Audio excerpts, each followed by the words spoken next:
அத்தியாயம் 19. விடியற்காலை புரண்டு படுக்க முயன்றவன் தன் மேல் இருந்த கையை உணர்ந்தான்.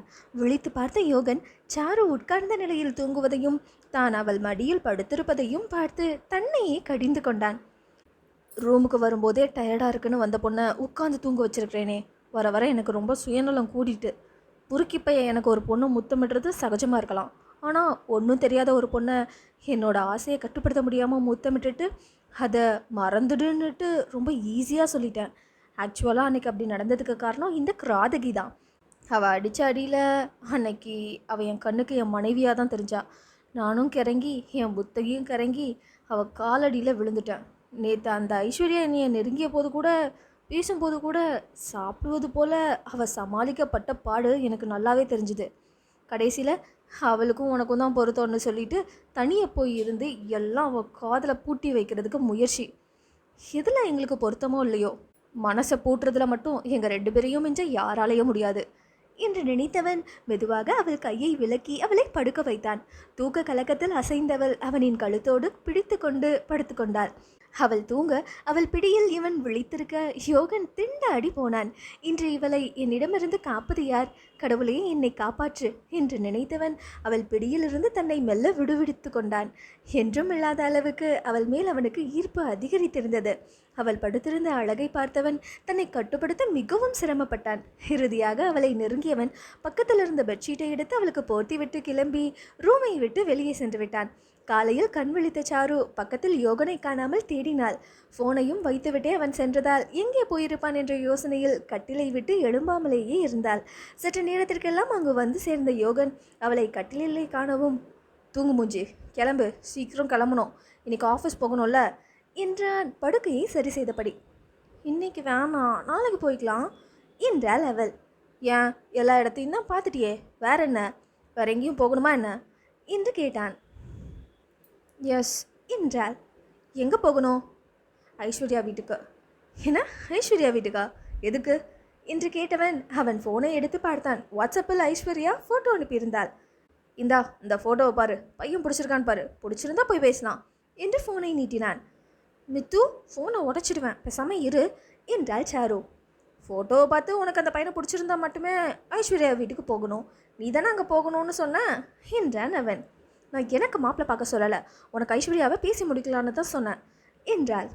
பேபி, உனக்கு தெரியாமல் இருக்காது, ஒரு வீட்டில் கல்யாண வயசில் ஒரு பொண்ணு இருக்கும்போது அந்த வீட்டில் உள்ள பையனுக்கு பொண்ணு தேட மாட்டாங்க.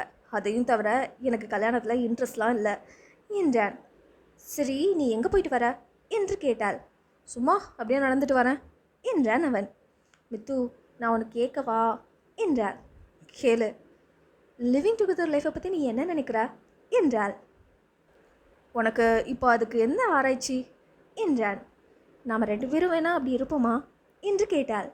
ஹேய் என்று கையை ஓங்கி விட்டான் யோகன். ஏன் கோவப்படுற மித்து?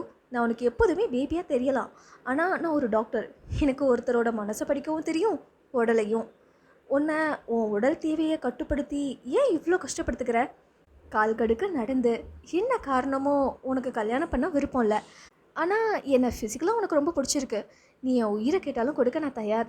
அப்புறம் என்ன, நம்ம சேர்ந்து வாழ என்ன தடை என்று கேட்டாள். முட்டாள், இன்னும் ஒரு வார்த்தை பேசின நான் மனுஷனாக இருக்க மாட்டேன். அதிகமாக படித்து உனக்கு புத்தி கெட்டு போச்சு, கிளம்பு என்று அங்கிருந்து நகர போனவனை சாருவின் அழைப்பு நிறுத்தியது. மித்து, நில்லு, நீ கோப்பட்டு பேசினா உண்மை இல்லைன்னு ஆகிடாது. நீ உன்னை வருத்திட்டு என்னை வாழ வச்சது போதும். எனக்கு இன்னொருவனோட கல்யாணங்கிறதுலாம் இனி இல்லை. என்னால் இன்னொருத்தன் என்னை ரேப் பண்ணதுக்கெலாம் அனுமதிக்க முடியாது. உடல் துணைங்கிறது வேற, வாழ்க்கை துணைங்கிறது வேற. அது எனக்கு நல்லாவே தெரியும். என்ன உனக்கு வாழ்க்கை துணையாக பிடிக்காமல் இருக்கலாம், ஆனால் உடல் துணையாக உனக்கு பிடிக்காமல் போகாது. நான் வேணான்னு நீ நினச்சா பேசாமல் உனக்கு ஏற்ற பண்ண திருமணம் செஞ்சுக்கோ. இல்லாமல் இப்படியே ரெட்டை வேடம் போடுவேன்னு நீ சொல்லிகிட்டு இருந்தனா அது இனி நடக்காது. நீ என்னை நெருங்காமல் கட்டுப்பாடாக இருந்துடுவ, ஆனால் நானாக உன்னை நெருங்கினா உன் கட்டுப்பாடெல்லாம் காணாமல் போயிடும். அப்படி நான் செய்ய மாட்டேன்னு மட்டும் நினைக்காத. எனக்கு என் மனசு சொல்கிறது தான் ரொம்ப முக்கியம். என்னை சுற்றியுள்ளவங்க என்ன நினைப்பாங்கங்கிறதுலாம் எனக்கு கவலையே இல்லை என்றவள் கட்டிலிருந்து எழுந்து குளியல் அறைக்குள் புகுந்து கொண்டாள். யோகன் செயலற்று நின்றான். சண்டாளி, எப்படி பேசிட்டு போறா, இவை எதையும் செய்வா என்று அவனுக்கு நன்றாகவே தெரியும். நான் செய்த பிழை அவளை ஏதோ மரியாதை பெண்ணாக நினைத்தது. அவள் டாக்டருக்கு படிக்கிறாள் என தெரிந்த எனக்கு அவள் எல்லாவற்றையும் படித்திருப்பாள் என்பதை எப்படி மறந்தேன்? அவளிடம் ஜாக்கிரதையாக இருந்திருக்க வேண்டாமா? ஒரே நாளில் நான் என் உணர்வை கட்டுப்படுத்த நினைத்ததை கண்டுபிடித்து விட்டாளே. நல்ல வேளை, சமீப காலமாக வீட்டிலும் சரி இந்த டூரிலும் சரி என்னை விட்டு விலகி இருந்தாள். இல்லையென்றால் அன்று அவளை முத்தமிட்ட நாள் முதல் நான் அவளால் ஒவ்வொரு நாளும் படும் அவதியை அன்றே கண்டுபிடித்திருப்பாள். அவள் சொன்ன மாதிரி அவள் என்னை நெருங்கினால் நான் அடுத்த நொடியே காலி. கடவுளே, இவளை சமாளிக்கும் சக்தியை எனக்கு தா. நான் இவளை கோபப்படாமல் மிகவும் கவனமாக கையாள வேண்டும். இவளை சேர்க்க வேண்டிய இடத்தில் எந்த சேதாரமும் இல்லாமல் பத்திரமாக சீக்கிரம் சேர்க்க வேண்டும் என்று நினைத்தான். இருவரும் வீடு போய் சேரும் வரை எதுவும் பேசவில்லை. அவள் அவளுடைய அறைக்குள் செல்ல எத்தனைக்கவும் பேபி என்று அழைத்தான். என்ன என்று கேட்காமல் நின்றவளிடம், இங்கே பார் பேபி, நீ இன்னும் உன்னோட கோலை முழுவதுமாக எட்டலை. எனக்கு ரொம்ப வயசு மிஞ்சி போயிடலை. உனக்கே தெரியும், ஒன்றை மீறி நான் எதுவும் செய்ய மாட்டேன், நீ செய்யவும் விட மாட்டேன்னு. பிறகு ஏன் இப்போவே இவ்வளோ வேகம் உனக்கு? கொஞ்சம் பொறுமையாக அமைதியாக எப்பவும் போலரு என்றான். நான் அப்படியே தான் இருக்கேன், உங்களுக்கு தான் இருக்க முடியலை. எவ்வளோ கொழுப்பு இருந்தால் எவனோட ஃபோட்டோவையும் என்கிட்ட காட்டுவ என்று சீறினாள்.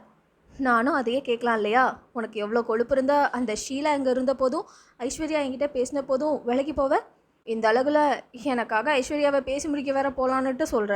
கண்ட பெண்ணையும் தொட்டவன் தானே அப்படிங்கிற நினப்பில் தானே நீ இப்படி நடந்துக்கிற என்றான் அவன். மித்து, நீங்கள் ரொம்ப பேசுகிறீங்க. உங்களை என்கிட்ட குறைச்சி பேச உங்களுக்கு கூட உரிமை கிடையாது. அப்புறம் நானா எல்லார்கிட்டையும் அவளை எனக்கு பிடிக்காதுன்னு சொல்லிக்கொண்டு தெரியலை. என்கிட்ட எந்த ஒரு பையனும் நெருங்கினது கிடையாது. காரணம் தெரியுமா? இவ யோகமித்ரன் ஆளுன்னுட்டு நினச்சிட்டு தான் இருக்காங்க. அவங்களா அப்படி நினைக்கல, நான் நினைக்க வச்சேன். உன்னை விட்டு விலகாம அந்த ஹரிகரன்ட்ட போய் கேட்டுப்பாரு அவனுக்கு விழுந்த அறையை பற்றி. ஆனால் உன்னை எவ வேணும்னாலும் அந்த உடனே யோகின்னு கட்டி பிடிச்சிட்டு இருக்கா. நீயும் பல்ல இழிச்சிட்டு இருக்க. அப்புறம் நான் என்ன நினைப்பது உங்களை பற்றி என்றவள் உள்ளே சென்று விட்டாள். யோகனுக்கு தலையே சுற்றியது. இதற்கு தீர்வாகத்தான் நினைத்த வேலையை தீவிரப்படுத்தினான். அன்று மாலையே வெளியூர் போகிறேன் என்று கிளம்பினான். சாரு எங்கே என்றெல்லாம் கேட்கவில்லை. ஒரு பார்வையோடு நிறுத்தி கொண்டாள். அவளை முத்தவிட வேண்டும் என்ற அவளை கஷ்டப்பட்டு கட்டுப்படுத்தி கொண்டு அவன் கிளம்பி சென்றான். 2 நாள் கழித்து வந்து சேர்ந்த யோகனும் சாருவும் ஒன்றாக இருந்து இரவு உணவை சாப்பிட்டு கொண்டிருந்தனர். அவள் அமைதியாக இருக்கவும், பேபி, உனக்கு என்கிட்ட சண்டை போட சலிக்கவே சலிக்காதா? ஏன் இப்படி செய்கிற என்றான். சாருவும் தனிமையில் இதே தான் நினைத்து கொண்டிருந்தாள். இப்படி எப்போதும் வாக்குவாதம் செய்து கொண்டிருக்கிறோமே என்று. சாரி மித்து, நான் இனி உங்ககிட்ட சண்டையே போட மாட்டேன். நான் பேச நினச்சதெல்லாம் பேசிட்டேன் அப்படின்னு நினைக்கிறேன் என்றவள் கலகலப்பாக மாறிவிட்டாள். மித்து மித்து என்று சந்தோஷத்தில் துள்ளிக்கொண்டு ஓடி வந்த சாருவை தூக்கி கொண்டு சுற்றினான் யோகன். வாழ்த்துக்கள், super baby, you got the gold medal என்றான் சுற்றி கொண்டே. ஹாலில் வந்து கீழே இறக்கி விட்டவனின் கழுத்தை விடாமல் கட்டி கொண்டு தொங்கினாள் சாரு.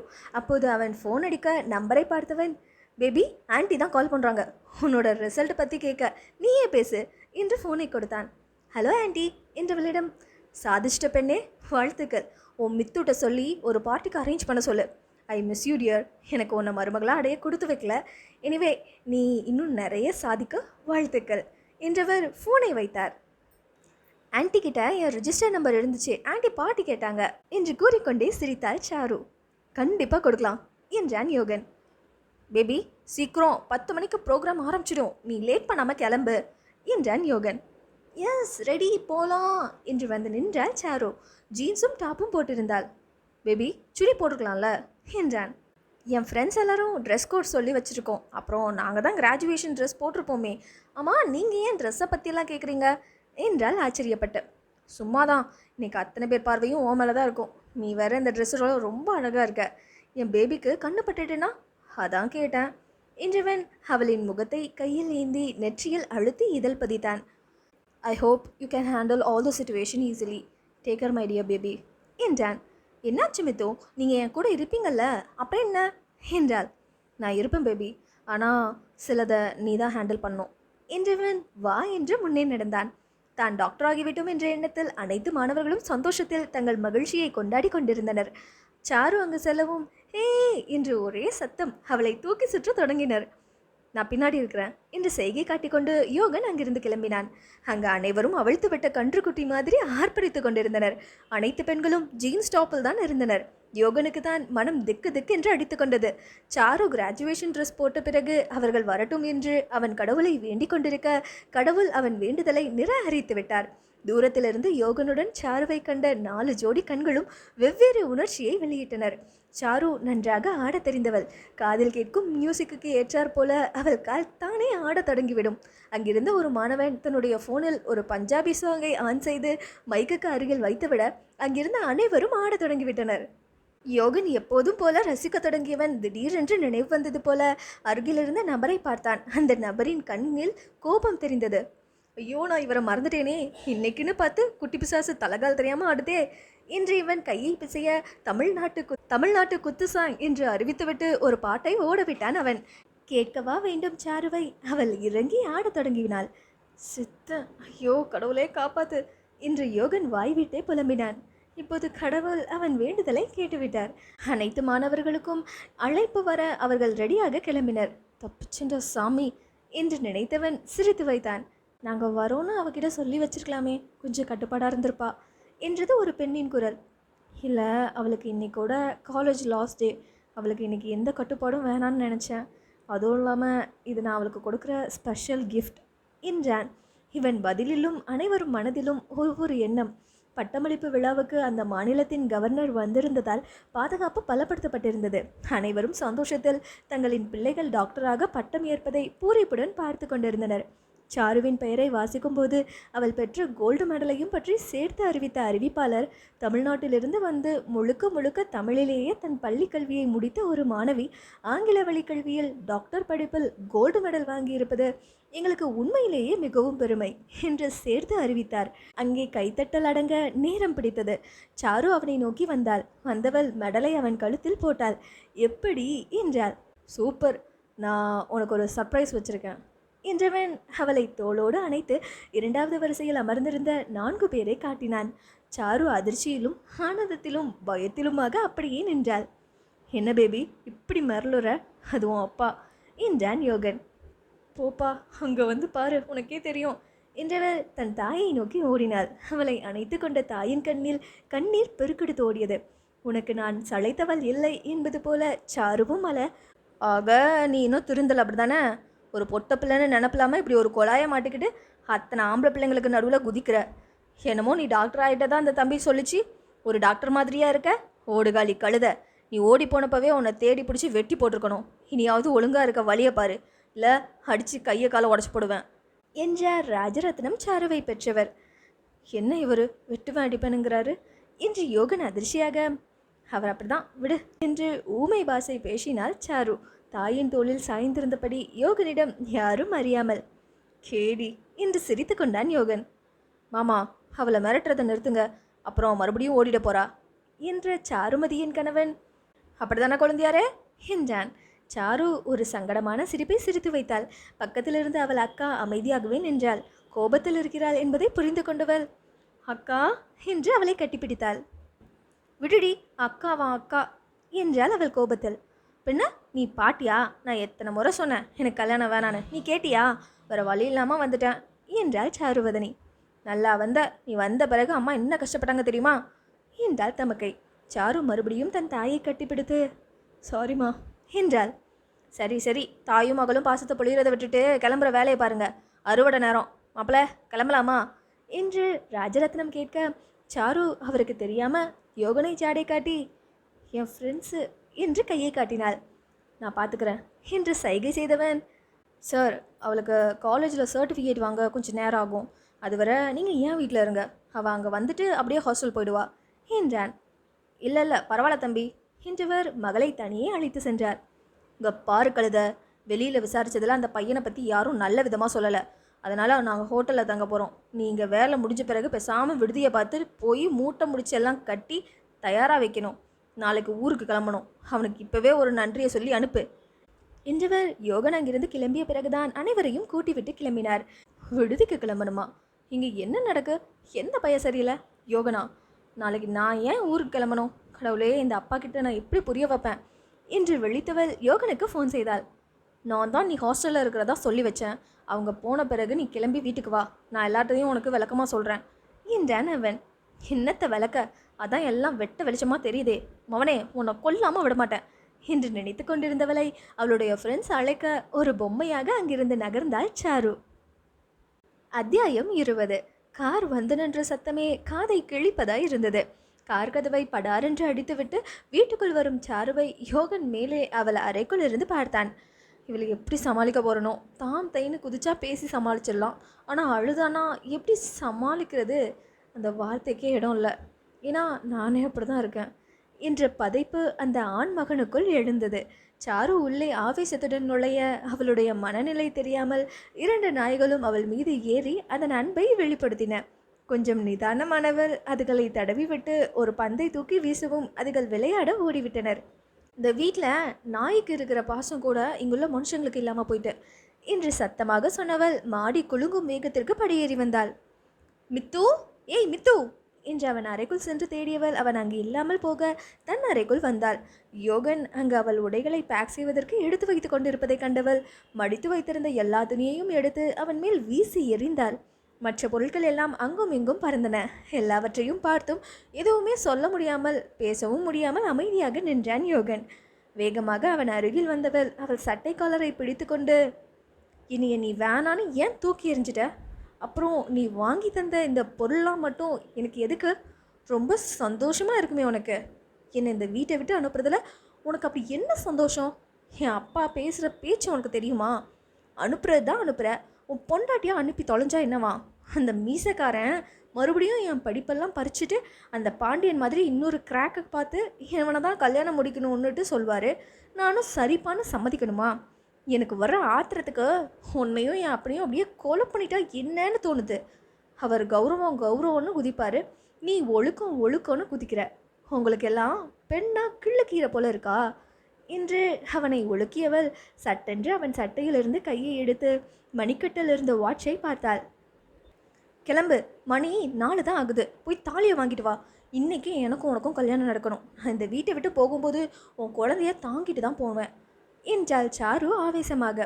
அதுவரை அவள் பேசிய பேச்சை தாங்கி நின்றவன் அவள் கல்யாணம் குழந்தை என்று பேசவும் அவள் வாயை பொத்தினான்.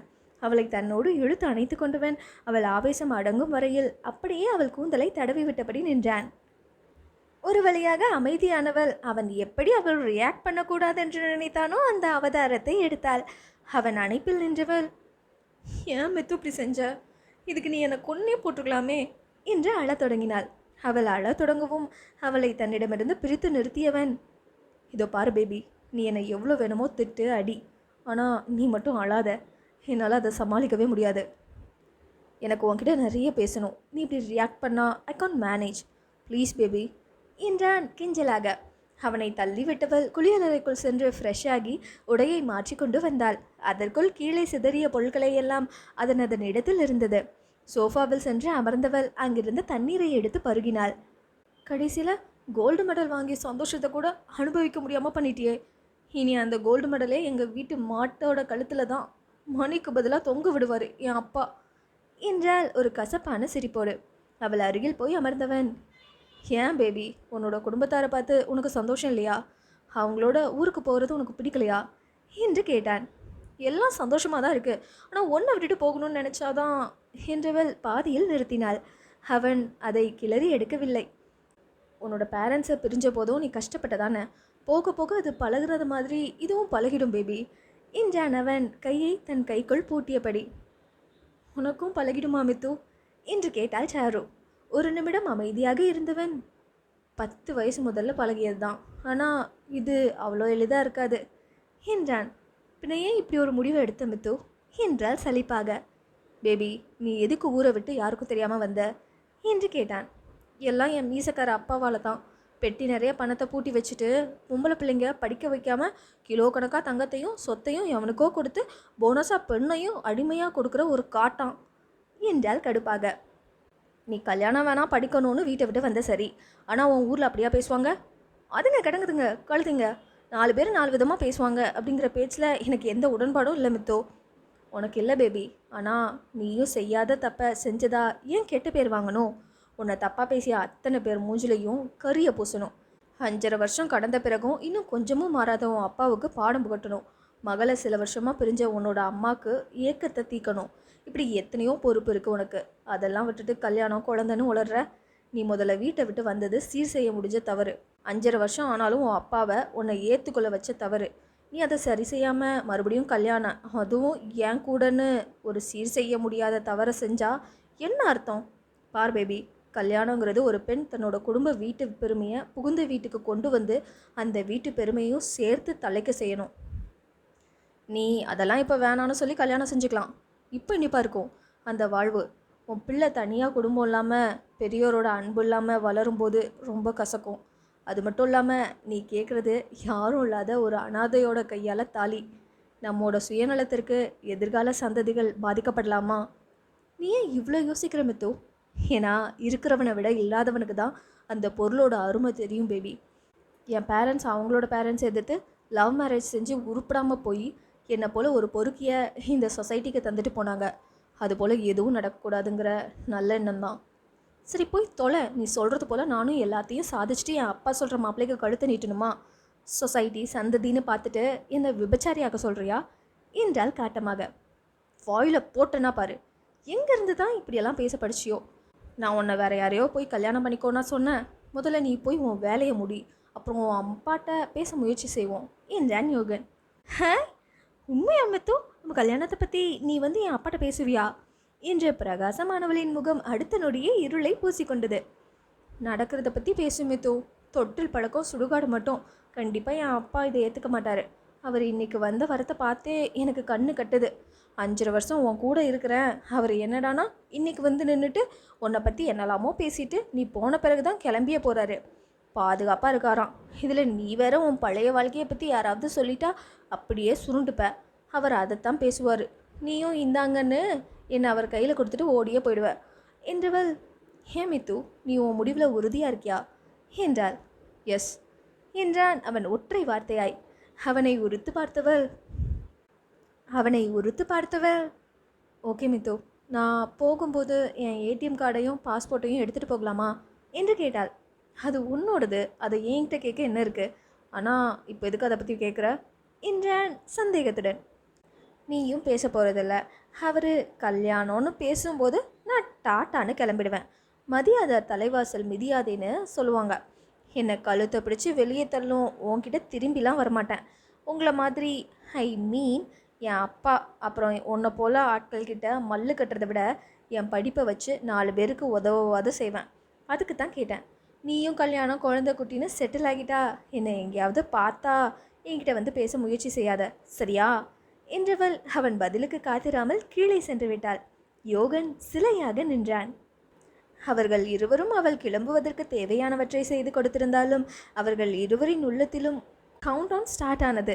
இன்னும் 15 மணி நேரம், 14 மணி நேரம் என்று குறைந்து கொண்டே போன நேரத்தை ஒருவித பயத்தோடு பார்த்தனர்.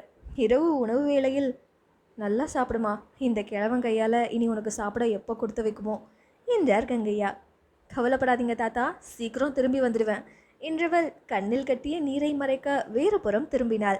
அவளின் செல்ல பிராணிகளுக்கு எதுவும் தெரிந்ததோ என்னவோ, அதுங்க இவ காலையே சுற்றி சுற்றி வந்தன. ஏமித்து, நான் இதுங்களை கொண்டுட்டு போகட்டுமா என்றால் அதுகளை வாஞ்சையாய் தடவியபடி. வேணாம் பேபி, நீ ஹாஸ்டலில் தங்கி படிக்கிறதா நான் உங்கள் அப்பாவை நம்ப வச்சிருக்கிறேன். நீ இதுங்களை அங்கே கூட்டி போனால் உன் அப்பாவுக்கு சந்தேகம் வந்துடும் என்றான். ஆமாம் மித்து, நான் உன்கிட்ட கேட்க தான் இருந்தேன், மறந்துட்டேன். ஏன் நான் ஹாஸ்டலில் தங்கி இருக்கிறதா அப்பா கிட்ட கதை விட்டு வச்சிருக்க என்றால் உணவை உண்டபடி.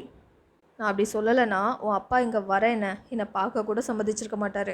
ஆனால் நீ சொல்லும்போது கூட நான் இவ்வளோ எதிர்பார்க்கல உன் அப்பா இப்படி இருப்பார்னு. அப்பா என்ன மனுஷனப்பா.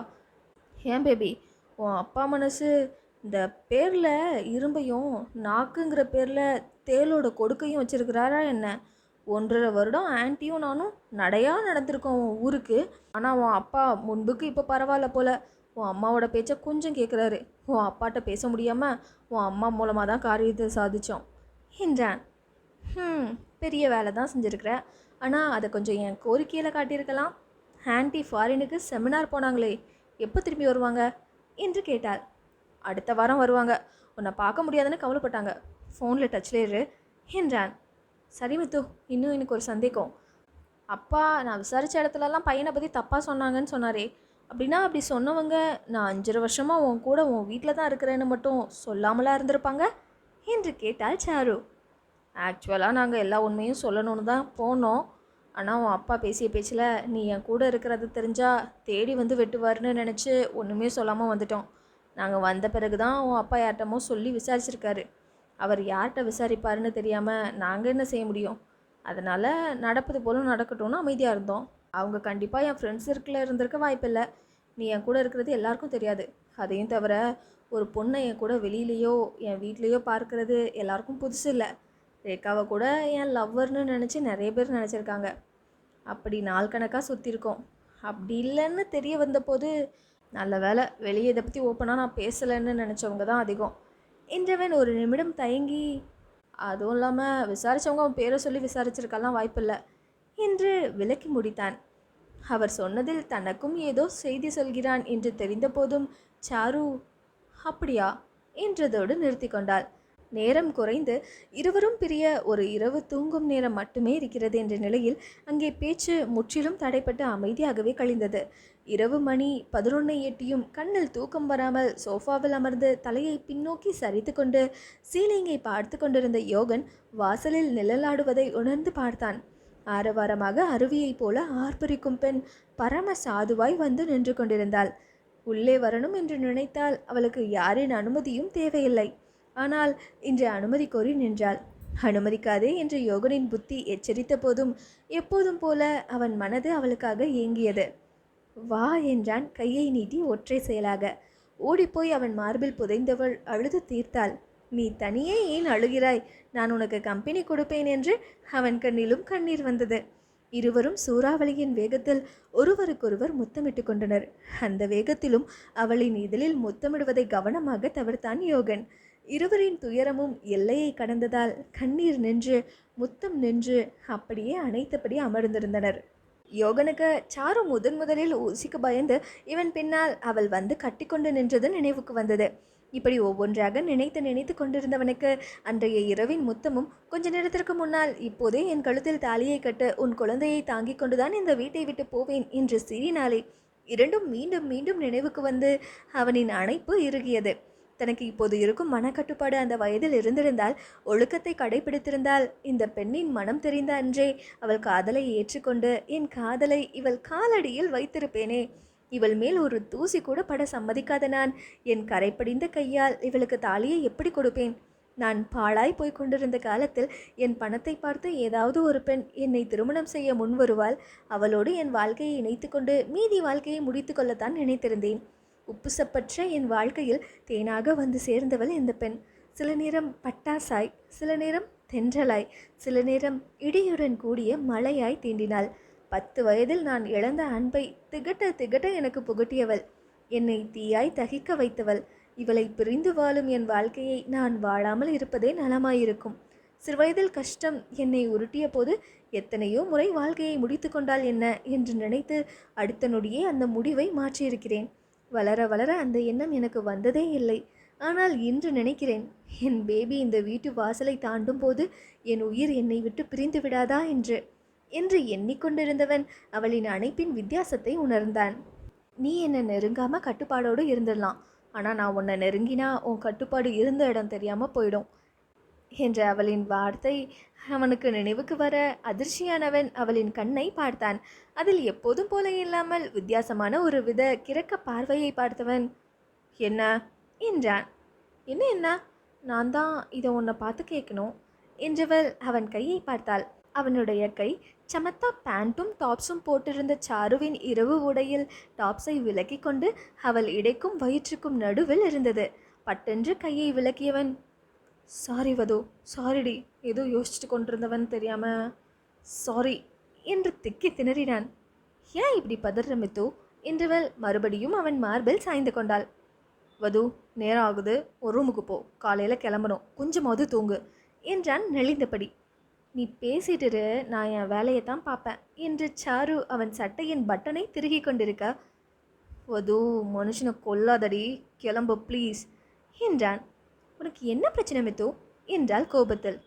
புரிஞ்சு தொலையண்டி பிசாசே, நாளைக்கு நீ கிளம்பணும், இன்னைக்கு நான் ஏதாவது செஞ்சு தொலைச்சிட போகிறேன் என்றான் எரிச்சலில். யாரு? நீ. நம்பிட்டேன் என்றவள் தன் இரு கையால் அவன் தலைமுடியை வேகமாக கலைத்தாள். புரியாமல் பார்த்தவனிடம், மித்து, வதுவை விட்டுட்டு 4 நேரம் பேபின்னு கூப்பிட்டு என்றாள். என்ன சொல்கிறாள் என்பது புரியாமல் போனாலும், பேபி பேபி பேபி என்றான் தொடர்ந்து. எப்படி இப்போ பெட்டராக ஃபீல் பண்ணுறியா என்று கேட்டாள். எஸ் என்றவன் அவளை தன் மடியிலிருந்து விலக்கி சோஃபாவில் அமர வைத்துவிட்டு தன் மடியில் தலை சாய்த்து படுக்க வைத்தான். மித்து, நீ காலையில் ஏர்போர்ட் வருவல்ல என்றாள் சாரு. நோ பேபி, நாங்கள் வந்தால் அந்த சுச்சுவேஷனை 2 பேருமே ஹேண்டில் பண்ணிக்கொள்ள மாட்டோம். கண்ட்ரோல் இல்லாமல் நம்மளை நாமே காட்டி கொடுத்துடுவோம் என்றவன் அவள் அப்பாவிடம் எதை கூற வேண்டும் எதை கூறக்கூடாது என்று கூறினான். அதன் பிறகு இருவரும் ஒருவரை ஒருவர் பார்த்தவாறு இருந்தபடியே தூங்கி போனார்கள். மறுநாள் காலை கனத்த மனதுடன் எப்போதும் போல ஒரு ஆழ்ந்த முத்தத்தை சாருவின் நெற்றியில் பதித்து தன் தேவதையை அவளின் பெற்றோருடன் அனுப்பி வைத்தான் யோகன். அத்தியாயம் 21. பூனே ஏர்போர்ட்டிலிருந்து அவள் ஊர் வந்து சேரும் வரையில் சாரு முள்மேலே இருந்தது போலதான் உணர்ந்தாள்.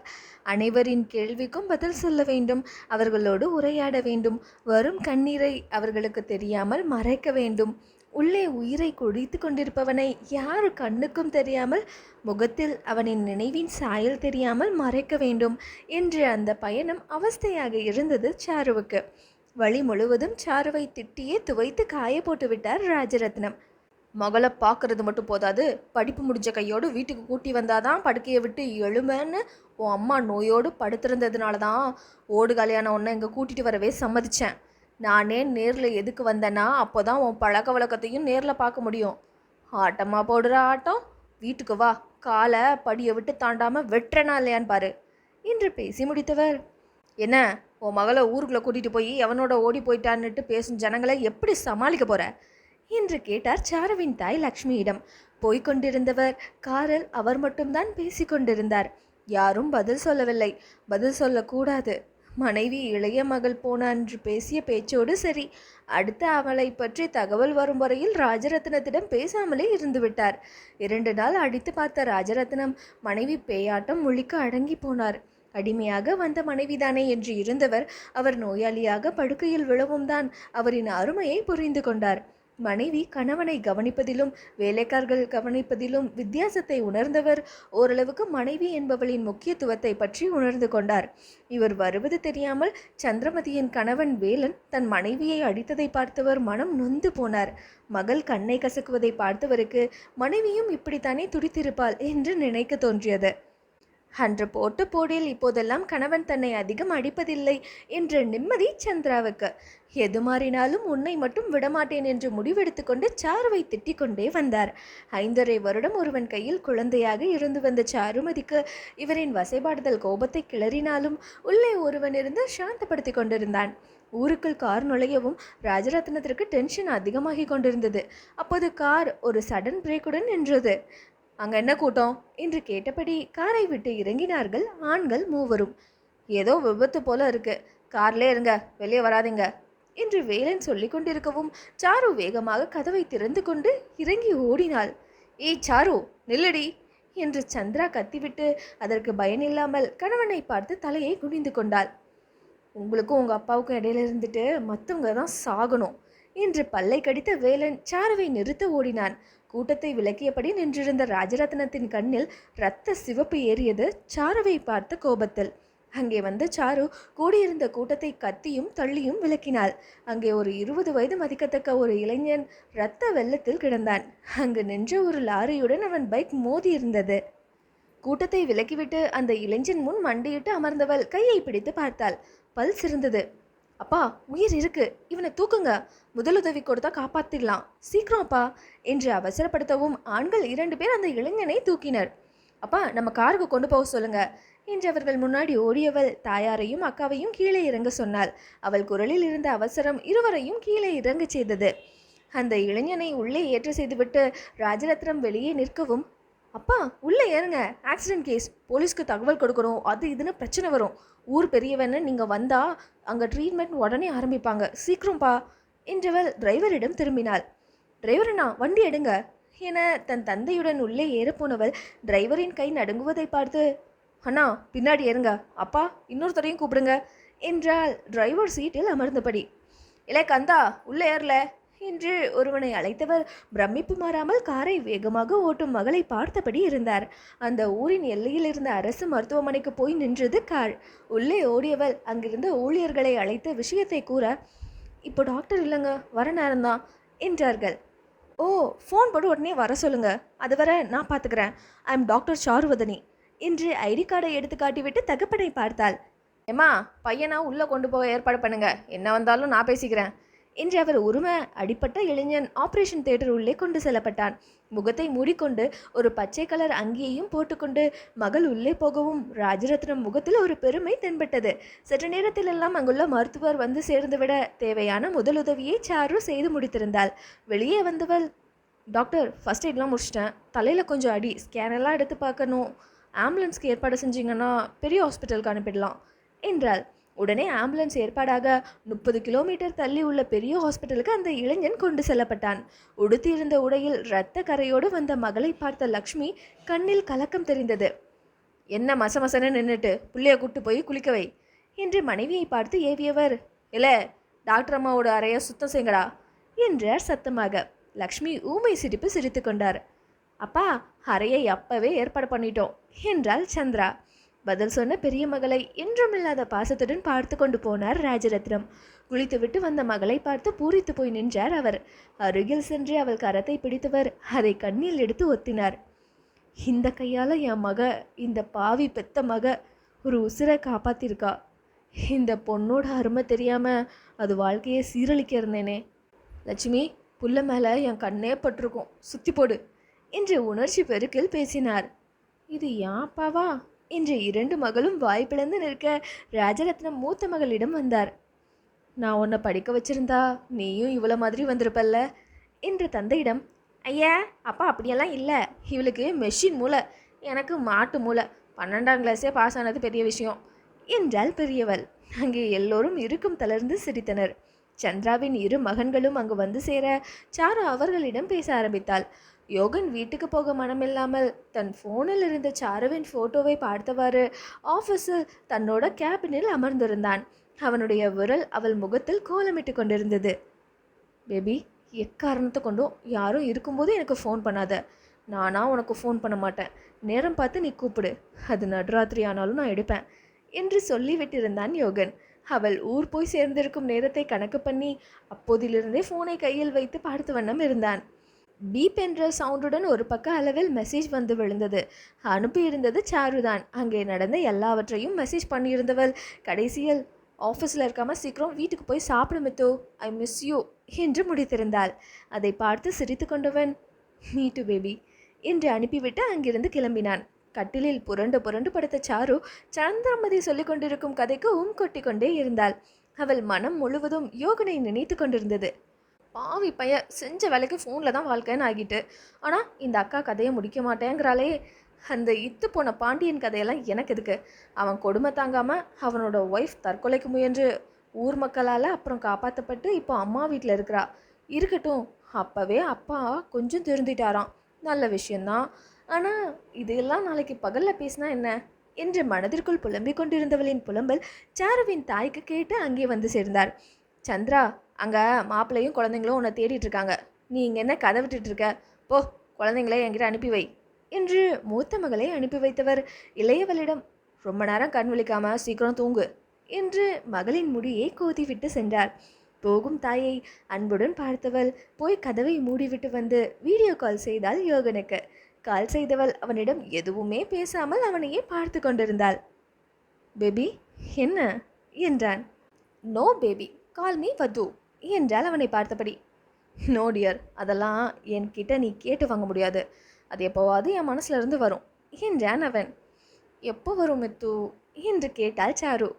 ஐ டோன்ட் நோ என்று கையை விரித்தவனிடம், ரொம்ப தான் பிகு பண்ணாத மித்தோ என்றவள் இங்கிருந்து அவனுக்கு ஒரு கிஸ் கொடுத்தாள். பேபி, உன் ஊரில் வெயில் அதிகமா, இப்படி அழகி நிற்குது என்றான் தலையை காட்டியபடி. தூரத்தில் இருக்கோன்னு திமிரு உனக்கு, நானே உன்கிட்ட பேசுகிறதுனால தலைக்கணம் ஏறி போச்சு உனக்கு என்று இவள் திட்ட. நீ பேசவா செஞ்ச என்றான் அவன். பின்ன உன் கூட டூயிட்டா பாடின ரோபோ என்று திட்டியவள். ரோபோனும் சொல்ல முடியாது உன்னை, பேசிகிட்டே இருக்கும்போது இடுப்பில் கை வச்சவன் தானே நீனு, உன்னை பஞ்சோந்தின்னு வேணா சொல்லலாம் என்று கிளறினாள் அவனை. பேசாமல் வாயை மூடுடி எருமை, இந்தா வச்சுக்க என்றவன் அங்கிருந்து ஒரு கிஸ் கொடுத்தான் அவளுக்கு. அது இப்போ தெரியுதா மித்து, நான் நினச்சா உன்னை எப்படி வேணாலும் ஆட்டி வைப்பேன், ஏன்னு கேள என்றாள் சிரித்துக்கொண்டே. பதிலுக்கு சிரித்தவன், ஏன்னா யூ ஆர் மை பேபி என்றான். இல்லை வது, இல்லை பேபி என்று 5 நிமிடம் தொடங்கிய வாய் சண்டை முடிவே இல்லாமல் முடிந்து இருவரும் ஒருவரை ஒருவர் பார்த்து கொண்டே இருந்தனர் ஃபோனில். மறுநாள் விபத்துக்குள்ளான அந்த இளைஞனின் தாய் சாருவதனியை காண வந்திருந்தாள். எப்படி இருக்கா உங்க பையன் என்று கேட்ட சாருவிடம், ஓ புண்ணியத்தில் நல்லா இருக்காமா என்று அந்த பெண்மணி இவள் காலில் விழப்போக அதிர்ச்சியில் விலகினாள் சாரு. அப்பா என்றாள் ராஜரத்னத்தை பார்த்து. எம்மா எழுந்துரு, பிள்ளைய பதற வைக்காத என்றார். சாரு அவரை பார்க்க அவர் தலையை அசைத்துவிட்டு லக்ஷ்மி என்று அழைத்து கொண்டே உள்ளே சென்றார். வரும்போது அவர் கையில் பணம் இருந்தது. இந்தாம்மா இந்த பணத்தை வச்சுக்க, நேற்றே உன்னை பற்றி விசாரிச்சிட்டேன், புருஷன் இல்லாமல் ஒத்த கட்டையாக மகனை வளர்த்து ஆளாக்கியிருக்க, உனக்கு இப்போ பணம் ரொம்ப தேவைப்படும், ஏதோ எங்களால் முடிஞ்சுது, இதை வச்சு உன் பையனுக்கு வைத்தியத்தை பாரு, படிக்கிற பையனை பைக்கில் அங்கேயும் இங்கேயும் நேரங்காலம் இல்லாமல் அலைய விடாத என்று பணத்தை கையில் கொடுத்தார் ராஜரத்னம். பணத்தை வாங்கி கொண்டு கையெடுத்து கும்பிட்டு போன பெண்ணை பார்த்து கொண்டு நின்றவர், சின்னவளே பணத்தை துருப்பிடிக்க வைக்காம 4 ஏழைங்களுக்கு கொடுத்தா மனசுக்கு நிம்மதியாக தான் இருக்குது, பேசாமல் நம்ம நிலத்தில் ஒரு ஹாஸ்பிட்டலை கட்டி ஏழைங்களுக்கு இலவச மருத்துவம் கொடுக்கலான்னு தோணுது என்றார். நல்ல யோசனைப்பா என்று சாருமதினியின் தலையில் அடுத்து ஒரு இடியை தூக்கி போட்டார். கல்யாண தரகரை வர சொன்னேன், இப்போ வந்துடுவார், அவர்கிட்ட வீட்டோட ஒரு டாக்டர் மாப்பிள்ளையை பார்க்க சொல்லணும், அப்போ தான் 2 பேரும் சேர்ந்து ஹாஸ்பிட்டலில் பார்த்துக்கலாம். என்ன நம்ம ஜாதியில் படித்த பையனை தேடுறது கஷ்டம், எல்லாம் படிக்காத தற்குறியாக திரியிறானுங்க, பார்ப்போம் என்று சென்றார். அவர் மகள் இடிந்து போனது தெரியாமல். மடமடவென்று மாடிக்கு போனவள் ஃபோனை எடுத்தாள். ஒரே ரிங்கில் ஃபோனை எடுத்தவனுக்கு காதே கிழிந்து போய்விடும் அளவுக்கு 4 கொடுத்தாள். எருமை எருமை, நான் சொல்ல சொல்ல கேட்காம இங்கே அனுப்பி வச்சேன், அந்த மீசக்காரர் நடந்துக்கிட்டதை பார்த்து மனுஷன் திருந்திட்டாருன்னு பார்த்தா அவர் நான் இங்கே வந்து ஒரு நாள் கூட ஆகலை, அதுக்குள்ளே மாப்பிள்ளை பார்க்க ஆரம்பிச்சிட்டாரு, அதுவும் என்கிட்ட எதுவுமே கேட்கல, அவரை யாரையோ பார்க்குறாராம்மா, அப்படியே அவரே கல்யாணம் முடிச்சு கொண்டு போக வேண்டியது தானே, என் அம்மாவாவது நிம்மதியாக இருப்பாங்க. ச்சே, அதை விடு, மீசை இப்படியே போனால் நான் ஃபாரினுக்கு எஸ் ஆகிடுவேன், முடியலைன்னா நானே ஒரு மஞ்சக்கீரை கழுத்தில் கட்டிட்டு நீ தான் கட்டினான்னு சொல்லிடுவேன், உங்ககிட்ட கேட்டால் நீ ஆமான்னு சொல்லணும், சரியா என்று இவள் குட்டை தூக்கி போட்டாள். அடியே, நீ டாக்டரா இல்லை கிரிமினலா, எப்போ பாரு குறுக்கு வழியிலே போகிறது, உனக்கு என்ன இந்த பொம்பளை பொறுக்கிக்கு பொண்டாட்டி ஆகணும் அவ்வளோதானே, நெருப்பு சுடுன்னு சொல்லலாம், கேட்க மாட்டேன்னு கை வந்தாதான் நம்புவேன்னு குதிக்கிற ஒன்றை திருத்தவே முடியாது. ஆன்ட்டி அடுத்த வாரம் ஃபாரின்லேருந்து வராங்க, வந்ததும் அவங்கள கூட்டிகிட்டு வந்து தொலைகிறேன், அது வரைக்கும் உன் அதிமேதாவித்தனத்தெல்லாம் கொஞ்சம் மூட்டை கட்டி வை, உன் கிறுக்கு புத்தி தெரிஞ்சும் உன் அக்கௌண்ட்டில் நிறைய பணத்தை வேற போட்டு வச்சுருக்கிறேன், பணத்தில் கையை வச்ச கையையும் நின்று எதையும் ஃபேஸ் பண்ணாத அந்த காலையும் சேர்த்து கட்டி உங்கள் ஊரில் இருக்கிற கிணத்துல போட்டுடுவேன், திருட்டு கழுத, ஃபோனை வைடி, ஆன்ட்டிக்கு கால் பண்ணணும் என்று பதிலுக்கு அவன் கொதிக்க இவள் அமைதியாக ஃபோனை வைத்தாள். என்னையா மாப்பிள்ளைய பாருன்னு சொன்னால் மாடு பிடிக்கிற படத்தை கட்டுற, இந்த ஊர் பொண்ணு தானே தப்பாக நினச்சிட்ட போல, பொண்ணை கூப்பிடுறேன் பார்த்துட்டு அப்புறம் போய் மாப்பிள்ளைய பாரு என்று மீசையை தடவியவர், லக்ஷ்மி சின்னவளை கூப்பிடுமா என்றார். இப்போதெல்லாம் வார்த்தைக்கு வார்த்தை அம்மாதான். யோகன் கொடுத்த கொடையில் உரென்று இருந்தவள் ஒரு வேகத்தில் கீழே இறங்கி வந்தாள். ஊரில் இருப்பதால் அவளுடைய 3/4 பேண்ட் டிஷர்ட் எல்லாவற்றிற்கும் விடுதலை கொடுத்திருந்தாள். இவளா கொடுக்கவில்லை, யோகன் தான் இவள் உடைமையை பேக் செய்தது. அவன் அவற்றை தவிர்த்துவிட்டு மற்ற உடைகளைத்தான் வைத்திருந்தான். கவனமாக தேர்ந்தெடுத்து கரெக்டாக தைக்கப்பட்டிருந்த சுடி அவள் உடம்பில் சிக்கென்று பொருந்தியிருந்தது. பார்ப்பவர்களை சுண்டி இழுக்கும் முக வசீகரம், பாதாமை அரைத்து செய்தது போல மின்னிய அவள் உடல் எல்லாவற்றிற்கும் மேலாக நிமிர்ந்த நடை, நேர்கொண்ட பார்வை, கம்பீரம் என்றிருந்த சாருவை வாய்ப்பிழந்து பார்த்தார் தரகர். யோ வாய மூடையா, வாயில 4-5 குடுத்தனம் நடத்திட்டு போகிற போது என்று தரகரை அதட்டிய ராஜரத்னம் வந்து நின்ற மகளிடம், சாப்பிட்டியாமா என்று கேட்டார். இன்னும் இல்லைப்பா என்றாள் சாரு.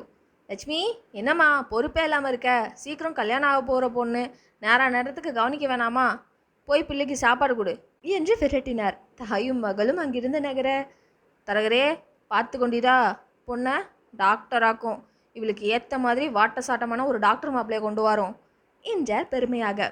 நம்ம பொண்ணா இது, தேவதை போல இருக்கியா, 5-6 வருஷத்துக்கு அப்புறம் குச்சி மாதிரி இருந்துச்சு, இப்போ பார்க்குறவங்க சொக்கி போகிற மாதிரிலாம் இருக்குது, நேற்று வர இந்த வீட்டு புள்ள வீட்டு விட்டு போயிட்டா ஊரெல்லாம் பேசிச்சு, இன்னைக்கு வரும்போது பண்ண பொண்ணை யாருக்கும் தெரியாமல் படிக்க அனுப்பியிருந்தார் போல. கடவுளாட்டும் சரியான நேரத்தில் ஒரு பையன் உசுரை காப்பாத்துச்சுன்னு ஊரெல்லாம் ஒரே பேச்சா இருக்கு. ஐயாவுக்கு பொம்பளை பிள்ளைன்னு கோபம் இருந்தாலும் படிக்க வச்சு இந்த ஊருக்கே பெருமை சேர்த்துட்டீங்க.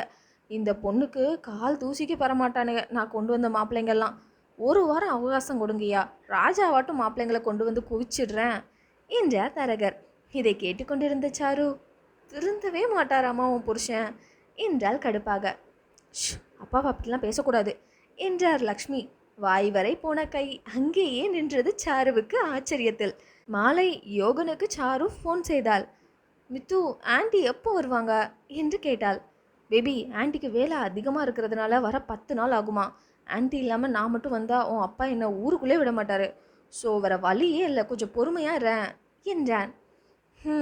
என்று ஒற்றை எழுத்தில் ஃபோனை வைத்தவள் சோகத்தில் ஆழ்ந்தாள் யோகனை நினைத்து.